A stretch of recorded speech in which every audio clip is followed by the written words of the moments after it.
On this channel, we have looked at a lot of money makers so far, and recently we looked at some mid-level bosses that are pretty good money that you can kill, as I mentioned, pretty early on in the game. And today we want to take a look at some other bosses that are pretty good money, but this time we have a different focus. We are talking about consistent money makers. Because a lot of bosses in RuneScape 3 are some phenomenal money, but are always depending on your luck of getting those rares on drop rate, and sometimes also being lucky and get the really valuable rares. And sometimes this can be really frustrating. So today we will have a look at some bosses that you can kill and you will get, no matter if you are extremely lucky or not, some good amount of GP. As a really quick disclaimer, yes, every boss has some luckier and less lucky drops, even the ones that we take a look at today. So when you are extremely lucky, you will still get more money than when you are extremely unlucky. But this is basically reduced to a minimum with the bosses that we take a look at today. So to assure that you have some future good luck, don't forget to like and subscribe. Nah, I'm just kidding.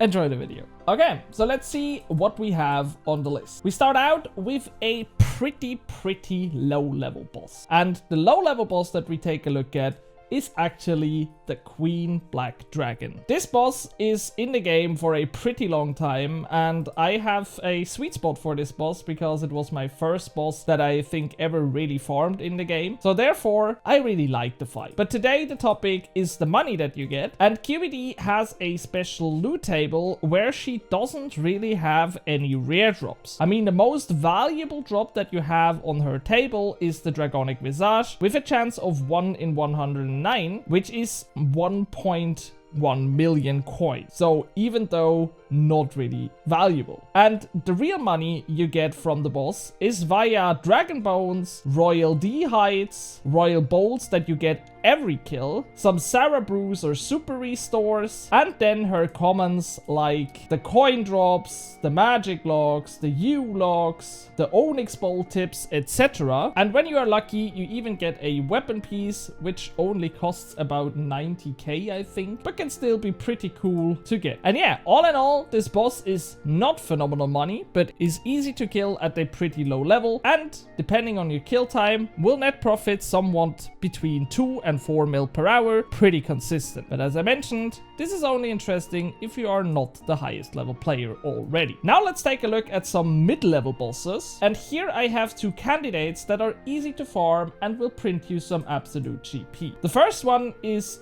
Osseus. And this one actually has some pretty valuable drops in terms of the Occultist Ring at 13.4 mil or the Jail Cell Key at 54 mil. But I decided to take this one into this list anyways, because even if you calculate these drops on drop rate out, you can still make about 6 mil per hour with just the common drop. And we are talking about some damaged dinosaur bones, which have a high alch value at 5,000 coins, that is fixed. We have dinosaur bones, we have coins, we have onyx bowl tips, some rune salvages, etc. So pretty good money all in all, and also some pretty good consistent values that will not change a lot in the future because a lot of this is from Alchable. But nonetheless, he's not the best money maker in the game, and especially if you are a mid to low level player, you have to play him active. As a high level player, you can actually almost AFK the boss, then it gets to a pretty good AFK money maker. But I think this one is actually something that is worth camping because you have the chance of getting some good money with the rares.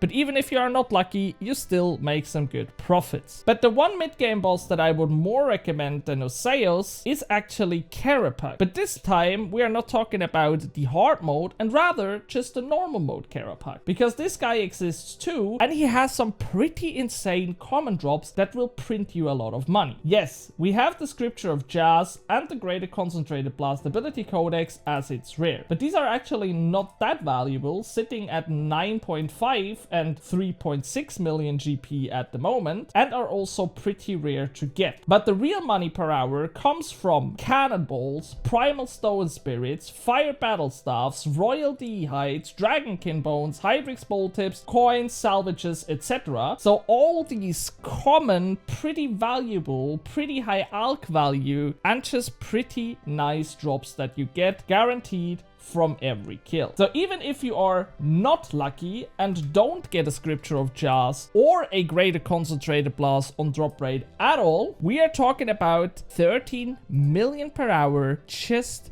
with the common drops. And if this is not a really consistent moneymaker, then I don't know what is. And I also gotta say that normal mode Kerapac is actually pretty easy to kill, because the real tough challenge of hard mode is the last phase, and he simply does not have this phase in the normal mode. So he's a pretty easy boss that you can kill pretty early on in the game and still make some phenomenal money with, even if you are not lucky. That is just the dream combination. Okay, now let's look at some higher level challenges. And first of all, I am directly thinking about the Elite Dungeons. First and foremost, we have Elite Dungeon 1, where almost all of your money comes from the Ancient Scales that you get at Seriu. And these are some pretty valuable items that you have guaranteed per kill. But there is some luck to it, because depending on your luck, you will get more or less at the boss. So on average, you should get 12 Ancient Scales per kill, but you can also be unlucky and get 4 to 8 Ancient Scales per kill. So there is some luck component to it, but even though when you are unlucky, you will still get a good amount of money from the boss. Then you also have the chance of getting 90 to 110 Ancient Scales, which is then 45 to 55 million for one kill, which is just absolutely insane. But as I mentioned, this is not interesting for this video, because we are looking at the consistent money makers. The reason why I took Elite Dungeons actually into this list is simply because there is a mechanic of the Elite Dungeon that gets not talked about too much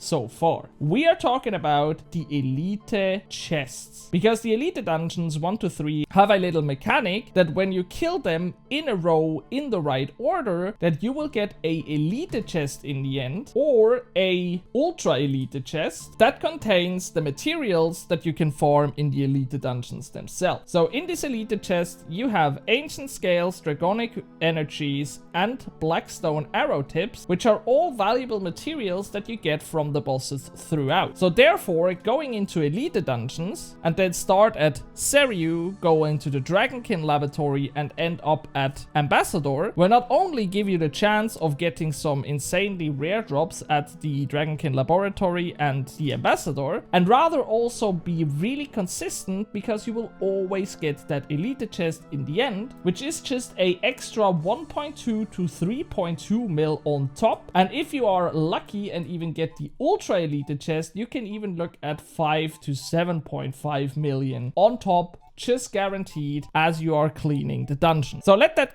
thing get straight. If you are killing Seriu, you will get the Ancient Scales guaranteed and make some really consistent money with it. When you then continue to the Dragonkin Laboratory, you have a chance for rares. Yes, but also the commons of the bosses are pretty valuable, because a lot of them will give you Onyx Dust, or with the Blackstone Dragon, you also get the Dragonic Energies, which are also some pretty good consistent money. And when we then go into the last Elite Dungeon, the drops will be more dependent on luck, especially when we look at the Ambassador and his crossbow pieces. But you now have guaranteed the Elite chest, which will give you a good chunk of money all the time. So this is, in my opinion, a pretty consistent moneymaker, where you will make some money even if you are not lucky at all. But now let's look at the last boss that I have on the list. And I think this one is actually the definition of consistent money, because we are looking at Barrow's Rise of the Six. Barrow's Rise of the Six is a pretty interesting boss encounter, where you encounter all 6 brothers at once, and you are able to do that in a group instance or a solo instance, and then you have pretty consistent money. Because Barrow's Rise of the Six does not have the flashy rare drops. I mean, yes, you have the kite shields that you can get. These are worth about 20 million, which is a nice chunk of money, but definitely not that much if we compare it to other rare drops. But in every encounter that you go into at the Rise of the Six, you will, at a successful kill, always get 1 or 2 malevolent energies